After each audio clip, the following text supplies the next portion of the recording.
Now, last night, I exclusively revealed that a federal government committee led by Bridget McKenzie will be investigating Victorian Premier Daniel Andrews' decision to cancel the Commonwealth Games in 2026.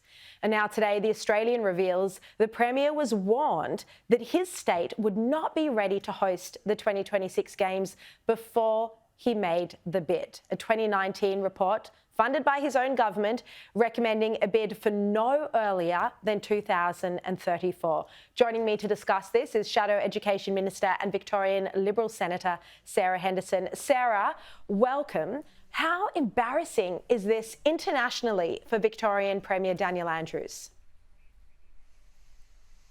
Well, Sharri, good afternoon. Great to join you. This is absolutely shocking, and particularly for regional Victoria. Daniel Andrews has single-handedly, in concert, I might say, with the Albanese government, trashed our reputation, not just here in Victoria, but of course around the world. This is humiliating. This is a monumental embarrassment. And that's why I believe, Sharri, this is so serious that Daniel Andrews should resign. Wow, you think you should resign over this? Not just face an investigation by your colleagues in the Senate, but resign? He should absolutely resign. He has trashed our international reputation. Victoria has always enjoyed a wonderful reputation as a premier place to host international sporting events. We have some of the best facilities in the world, and he's entered into a very significant agreement. He has misled Victorian regional communities, including Geelong, where my office is based and where I am from. He has absolutely betrayed regional Victorians. So many small businesses have invested in this, in the Games coming to Victoria. And of course, look what has happened. It is an absolute mess, Sharri. Yeah. Look, it is very, very serious, and he needs to go. When I spoke to Bridget McKenzie on the program last night, she said she knew in January that there wasn't the sort of activity taking place to prepare for the Games that there should have been. That's why she started setting up this Senate committee to examine the Commonwealth Games. Do you think Daniel Andrews knew for a while that they might not go ahead, but he let businesses, pour their life savings potentially into getting ready for them?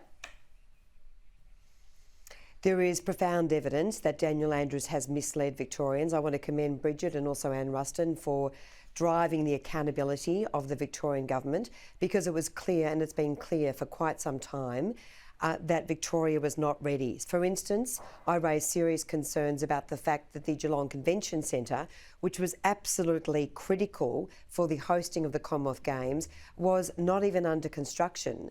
And if it doesn't start right now, it won't be ready. And of course, all of that fell on deaf ears. This is a monumental disaster. This demonstrates the Victorian government was only interested in chasing votes. But in doing so, Daniel Andrews has absolutely betrayed regional Victorians and has trashed our international reputation. It is so, so serious. Yeah. All right. You can't believe a word this man says, Sharri. You just can't believe it, and that's why he's got to go.